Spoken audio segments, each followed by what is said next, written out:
The stars died first. Not all at once, but one by one, like candles being methodically snuffed out by an invisible hand. Astronomers across Earth watched in horror as their telescopes captured the phenomenon. Entire star systems going dark, their light seemingly absorbed by something massive moving through space. The Dominion, as they would later be known, didn't announce their arrival with weapons or demands. They simply consumed light itself. Dr. Sarah Chen stood at her observatory in Chile, her dark eyes fixed on the latest readings from the quantum interference detector she'd developed. Her hands trembled as she analyzed the data for the 100th time. The pattern was unmistakable. Whatever was approaching Earth wasn't just blocking light. It was manipulating the fundamental forces of reality itself. Dr. Chen, her assistant, Marcus Rodriguez, entered the dome, his tablet displaying the same alarming readings. The UN Security Council is waiting for your report.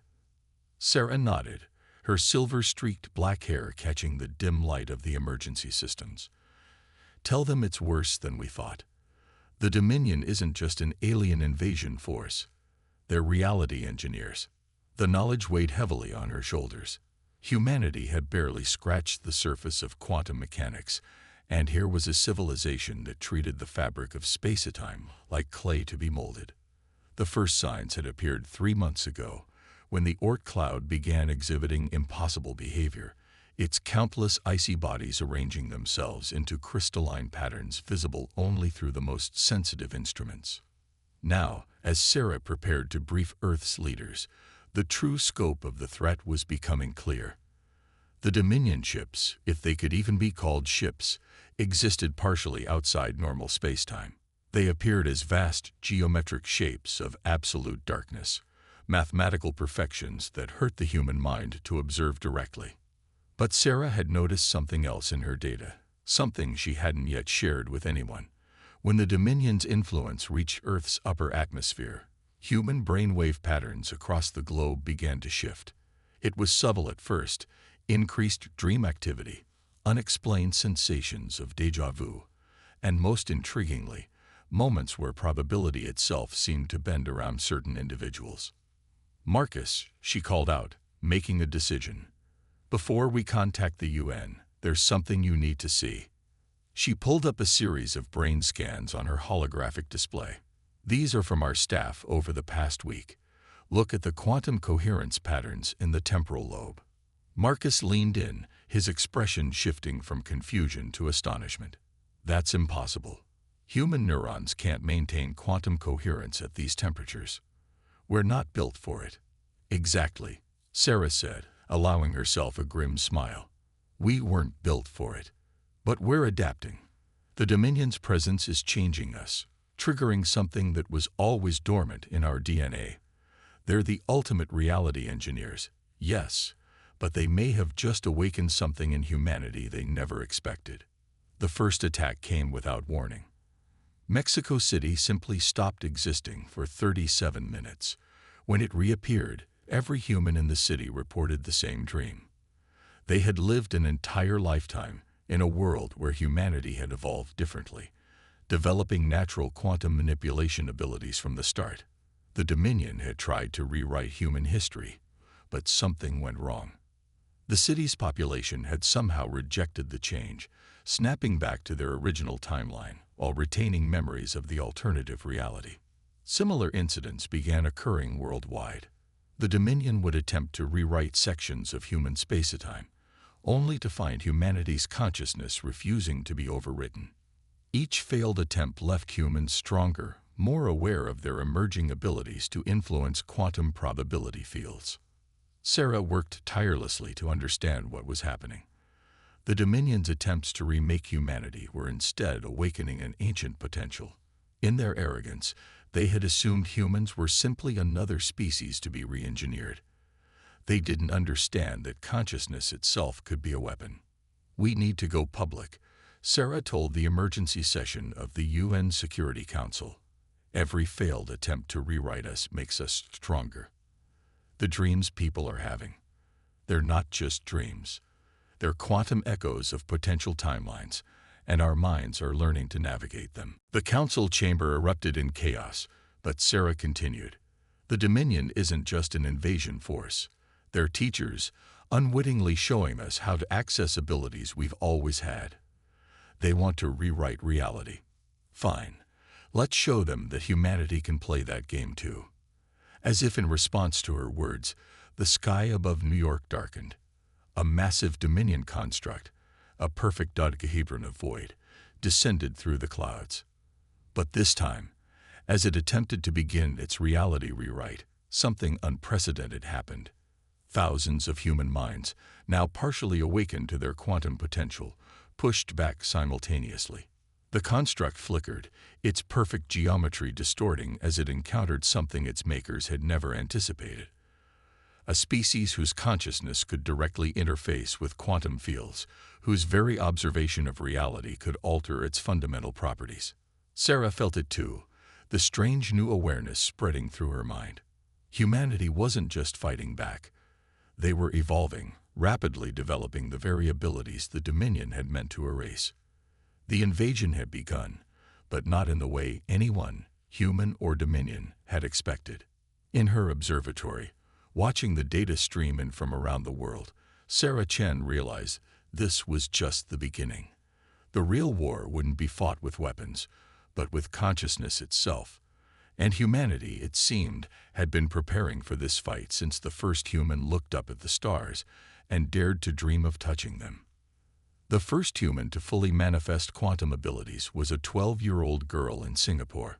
Lin Mai had been drawing pictures of impossible geometries for weeks, shapes that made her teachers' heads hurt when they tried to focus on them. When the Dominion construct appeared over her city, she didn't run. Instead, she walked out into her family's garden, looked up at the void-black geometry descending from the clouds, and simply said no. The construct shattered. Dr. Sarah Chen was on a hypersonic transport to Singapore within hours. The girl's ability to directly manipulate quantum fields without training had confirmed her theories. Humanity's consciousness was evolving rapidly in response to the Dominion's presence, but some individuals were advancing faster than others. "She's the first," Sarah explained to General Helena Torres, the newly appointed head of Earth's Quantum Defense Initiative. They stood in an observation room, watching Lin work with a team of physicists. The girl was manipulating quantum probability fields with the casual ease of someone tying their shoes. But she won't be the last. Helena's weathered face remained impassive, but her eyes betrayed her concern. How many more can we expect? And more importantly, can we control this? Control isn't the right word, Sarah replied, watching as Lin created a miniature galaxy of quantum possibilities in the air before her. What we're seeing is the human consciousness learning to directly interface with quantum reality.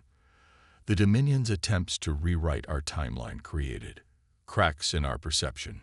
Some of us are learning to see through those cracks. The phenomenon was spreading. Around the world, people were developing abilities that defy classical physics.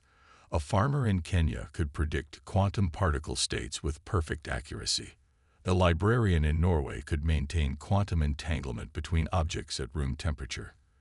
A street artist in Brazil painted murals that existed in multiple states simultaneously, showing different scenes depending on the observer's quantum state. The Dominion's response was swift and devastating. Their constructs began targeting these emerging quantum sensitives, specifically attempting to rewrite their personal timelines. But each attack only served to awaken more humans to their latent abilities. Sarah worked with Lin to develop what they called the Ghost Protocol, a method of teaching others to access their quantum consciousness. The technique involved using the shared dreams that occurred during Dominion attacks as training grounds, allowing people to experience and learn from thousands of potential timelines without the risks of physical reality.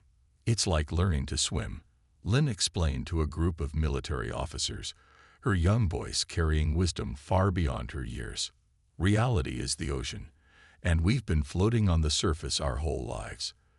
The Dominion showed us that we can dive deeper, that we can move through the currents of probability itself." But there were complications. The first generation of quantum sensitives began experiencing severe headaches, nosebleeds, and temporal disconnection, moments where they existed in multiple timelines simultaneously. Sarah worked tirelessly to understand these side effects, knowing they were racing against time.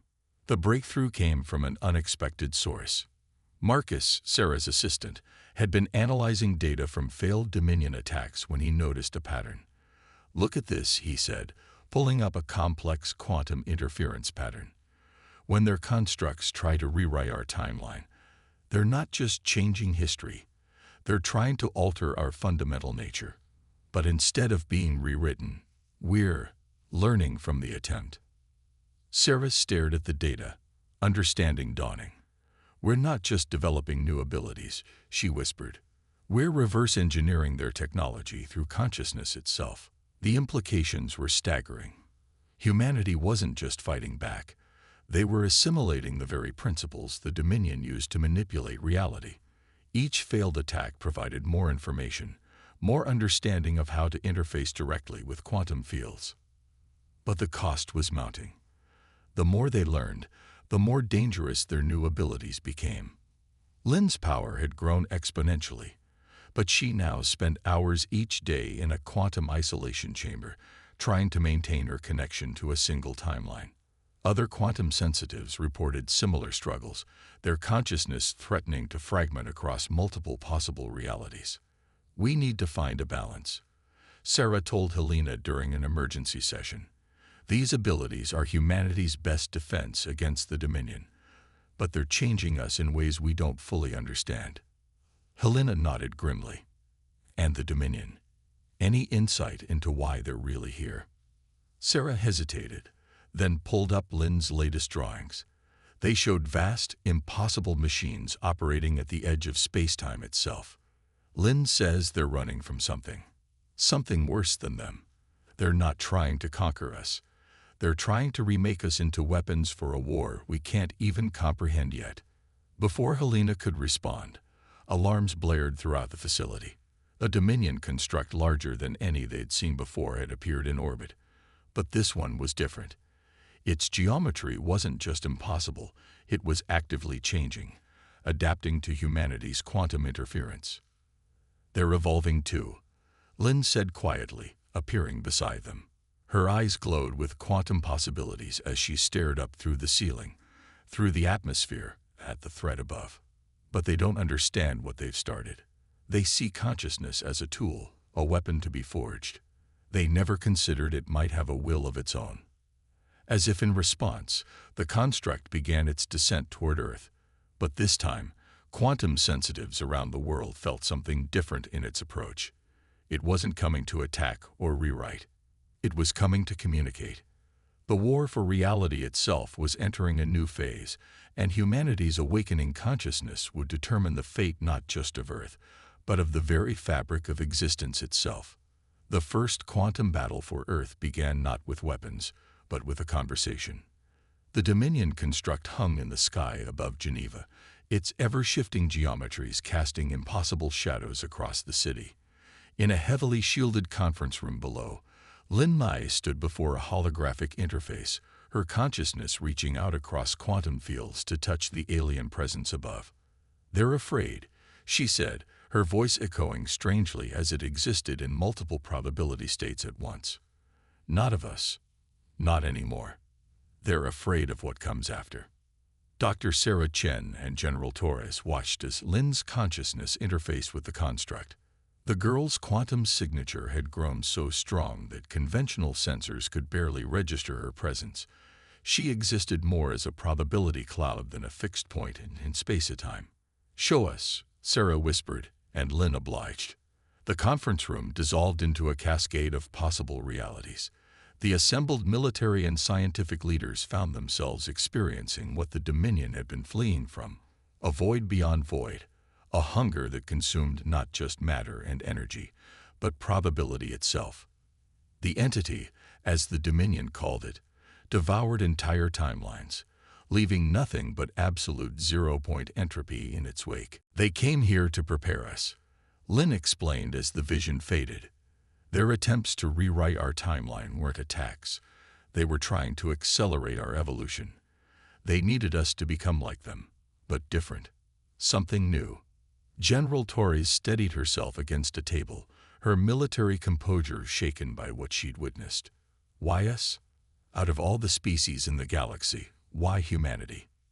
Because we dream. Sarah realized, the pieces finally falling into place. Our consciousness naturally exists in a quantum superposition when we sleep. We imagine possibilities, create entire worlds in our minds. The Dominion, they don't dream. They can manipulate quantum fields, but they can't naturally inhabit them like we can. The implications of this revelation rippled through Earth's defenses. Within days, the Quantum Defense Initiative had been reorganized. Instead of treating the Dominion as invaders, they began working with them, combining humanity's natural quantum affinity with the Dominion's advanced understanding of reality manipulation. The first joint training facility was established in the Atacama Desert. Here, quantum sensitives learned to harness their abilities under the guidance of both human scientists and Dominion constructs. The sight of humans working alongside geometric shapes that hurt the eyes to look at became almost normal. Marcus, who had developed his own quantum sensitivity, led the research into combining human and Dominion approaches. Their technology is like a hammer, he explained during a briefing. Precise, powerful, but ultimately just a tool. Our consciousness is like water, flowing, adaptive, able to take any shape. Together, we're creating something entirely new. The breakthrough came during what became known as the Phoenix Protocol. A team of quantum sensitives, led by Lynn, learned to project their consciousness through Dominion constructs, using the alien geometry as a framework to extend their influence across vast distances of space-time. Sarah watched the first demonstration with a mixture of pride and concern. Lynn and her team stood within a dodecahedron of pure darkness, their minds reaching out to touch a test satellite in orbit. Instead of just affecting its quantum state, they reached through its timeline, simultaneously accessing every moment of its existence. The satellite didn't just change, it evolved, its entire history rewriting itself according to their will. This is what they wanted us to learn, Lynn said afterward, her physical form flickering slightly as she readjusted to normal space-time. Not just to manipulate reality, but to guide its evolution, to shepherd probability itself. But the victory came with a warning. The Dominion constructs shared their calculations. The entity was approaching faster than initially estimated. They had years, not decades, to prepare Earth's defenses, and the changes in human consciousness were having unexpected effects on reality itself. The first incident occurred in Buenos Aires. A group of quantum sensitives, practicing their abilities, accidentally created a cascade of probability waves that temporarily transformed a 10-block radius into a quantum superposition of every possible version of itself. For 3 hours, the area existed as every choice that could have been made, every path that could have been taken, all simultaneously real. We need more control, Sarah argued in an emergency session with both human and Dominion leaders. These abilities are growing faster than our understanding of them. We're changing the fundamental nature of reality around us. The Dominion's response, translated through their quantum interface, was unexpected. That was exactly the point. Humanity's chaos, their unpredictability, their ability to exist in quantum uncertainty while maintaining consciousness. These were weapons against an enemy that consumed certainty itself. But even as humanity's powers grew, the entity's presence became more noticeable. Astronomical observation showed entire galaxies blinking out along its path. The void it left behind was more than darkness. It was an absence of possibility itself, a death of potential. In response, the combined human Dominion forces developed the Lazarus Protocol. Using humanity's unique ability to maintain consciousness across multiple quantum states, they began seeding backup copies of Earth's timeline throughout local space-time. If the entity consumed one version of reality, others would survive, preserving humanity's existence across the probability spectrum. Lynn, now 14 and barely holding onto a fixed physical form, described it best. We're not just fighting for our lives anymore. We're fighting for the right of reality itself to exist in all its possible forms. The entity wants to reduce everything to a single dead certainty. We stand for the infinite possibilities of what could be. As the first wave of quantum warriors completed their training, combining human consciousness with Dominion geometry, Sarah couldn't help but wonder. In saving reality from the entity, how much of their own reality would they have to sacrifice? The line between human and quantum probability was blurring more each day, and the true battle hadn't even begun. Above the Earth, the Dominion constructs continued their endless dance, preparing for a war that would determine not just who would live or die, but whether possibility itself would survive. The first casualty of quantum warfare wasn't a person or a place. It was certainty itself. Marcus discovered this when he tried to visit his family in Sao Paulo, only to find that his childhood home existed in 3 different states simultaneously. In one version, it was exactly as he remembered. In another, it had been destroyed during a probability cascade. In the third, it had never been built at all. His memories began splitting, trying to accommodate all 3 realities at once. "The boundaries are breaking down," he reported to Dr. Sarah Chen, his form flickering between quantum states as he spoke. "The more we use these abilities, the more we're fracturing baseline reality." Sarah had noticed it too. The quantum sensitive's powers had grown beyond anyone's expectations, but reality itself was becoming increasingly unstable. Time no longer flowed in a strictly linear fashion around major population centers. Cause and effect had become suggestions rather than laws. In the Atacama facility, Lin May, now physically 15, but temporally uncertain, worked with a Dominion construct to understand the changes. Her consciousness had evolved to the point where she existed primarily as a quantum probability field, taking human form only through conscious effort.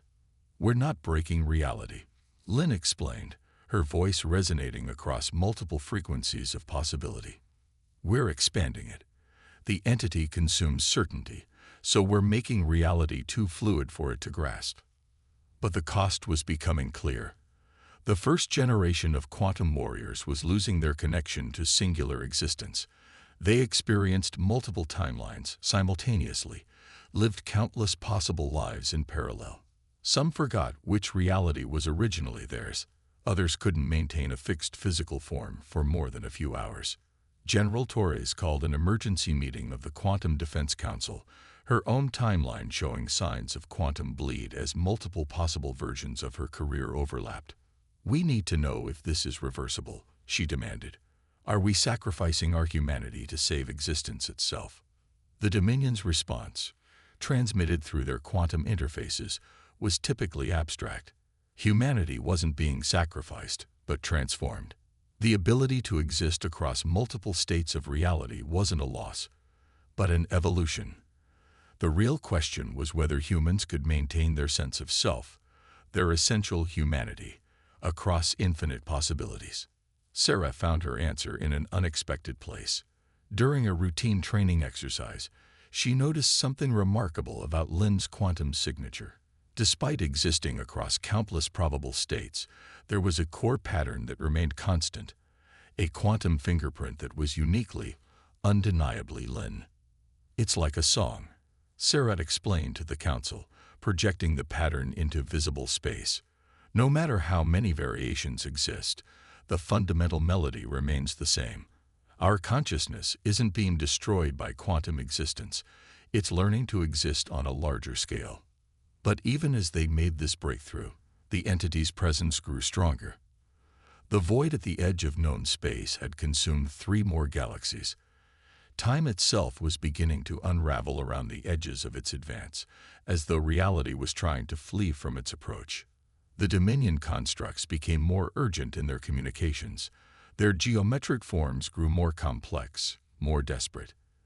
They shared visions of previous encounters with the entity, showing how it had consumed entire civilizations by reducing them to single, unchangeable states before devouring them completely. Marcus, working with a team of quantum sensitives, made a disturbing discovery. The entity isn't just consuming reality, he reported, his form shifting through multiple probable versions of himself. It's enforcing a kind of cosmic entropy.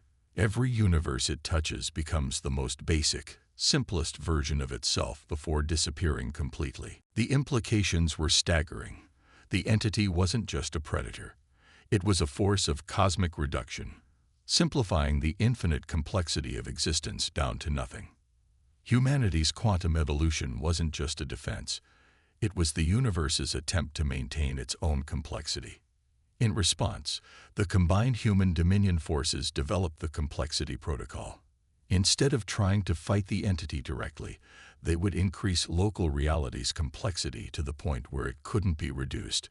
Every quantum sensitive began working to enhance probability fields, to make every point in space-time as rich with possibility as they could. But the strain was showing. During a demonstration of the protocol, 3 quantum warriors lost their cohesion completely, their consciousness fragmenting across so many possibilities that they could no longer maintain any form of unified existence. The survivors reported something unsettling. It hadn't felt like death. It had felt like becoming everything at once. Lynn, who had been studying the fragments of their quantum signatures, made a revelation that changed everything. "They're not gone," she said, her form rippling with probability. "They've become part of reality itself." Their consciousness spread across all possible states, maintaining complexity wherever they touched. They didn't die. They transcended. Sarah found herself struggling with the implications. They were no longer just fighting to save humanity. They were becoming the antibodies of reality itself, maintaining the universe's complexity against the entity's simplifying force. But what did it mean for humanity's future? What were they becoming? The answer came in the form of a quantum pulse from deep space, a signal that existed across all possible frequencies simultaneously. The entity had noticed their efforts. It was coming for Earth directly. As reality itself began to shiver with its approach, Sarah realized they were about to discover exactly what humanity would sacrifice to save existence itself, and whether anything recognizably human would remain when the battle was done. The entity arrived on a Wednesday that existed in all possible states simultaneously.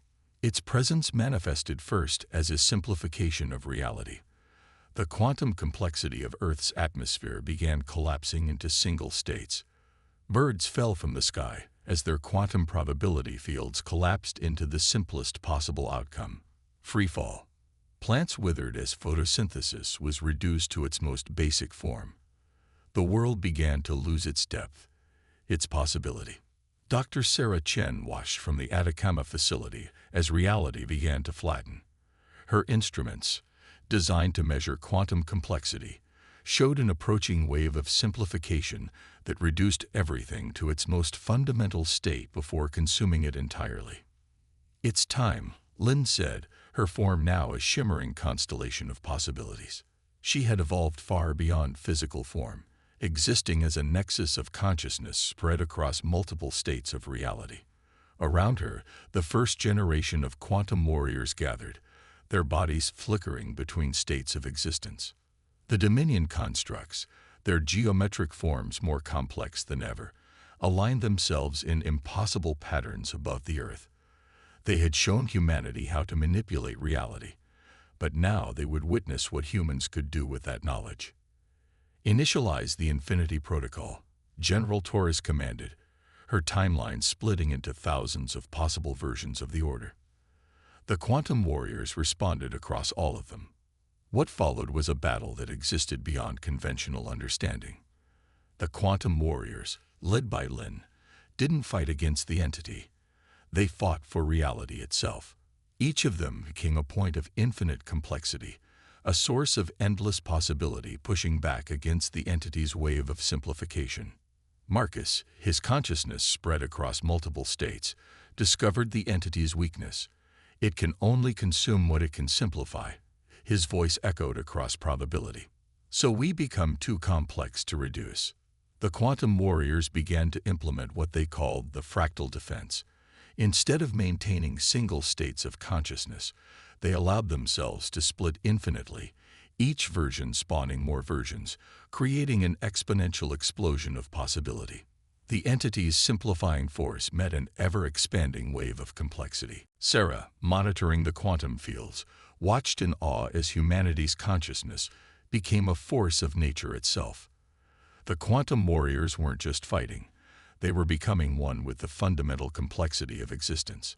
Each of them was a fountain of possibility, spraying new realities into existence faster than the entity could simplify them.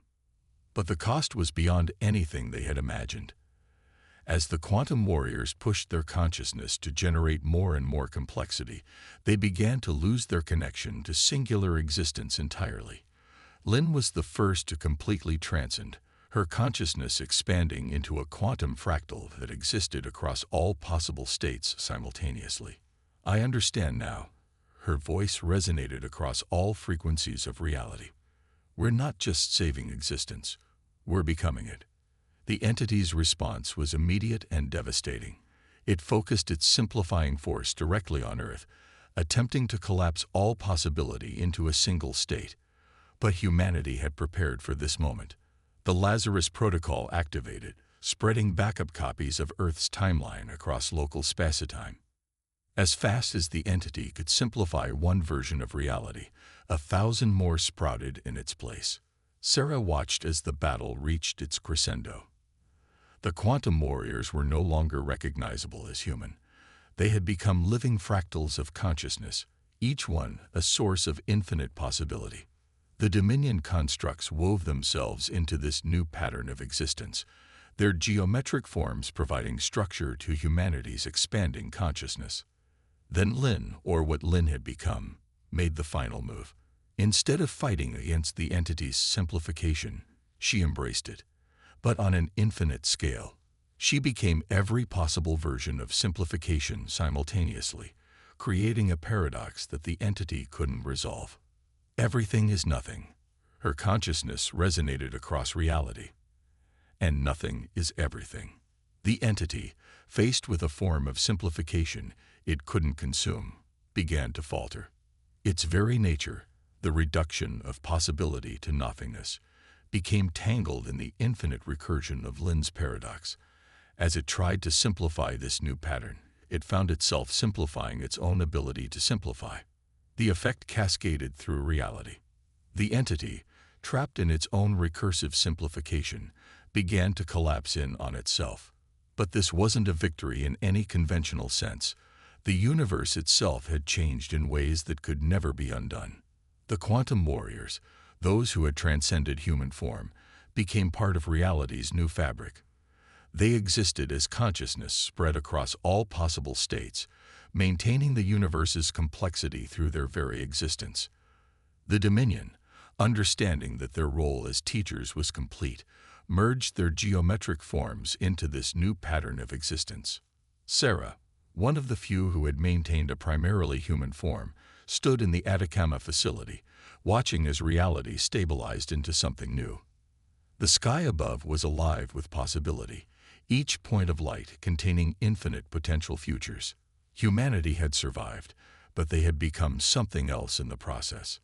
"We won," Marcus said, his form flickering between states as he struggled to maintain human shape one last time. "But what are we now?" Sarah looked out at the new universe they had created, where consciousness and reality were no longer separate things, where humanity's dreams had become the force that maintained existence itself. "We're what we always were," she replied, watching as the stars above sparkled with infinite possibility. "Dreamers. But now our dreams shape reality itself." Above them, the universe continued its endless dance of possibility, maintained by the consciousness of those who had chosen to become one with existence itself. Humanity hadn't just saved reality. They had become its guardians, their consciousness eternally maintaining the complex beauty of infinite possibility against the ever-present threat of ultimate simplification. And somewhere in the quantum foam of existence, Lynn's consciousness resonated with a truth that echoed across all possible realities. In becoming everything, they had lost nothing. They had simply become what they were always meant to be, the universe dreaming itself into ever greater complexity, an endless story writing itself across the canvas of existence.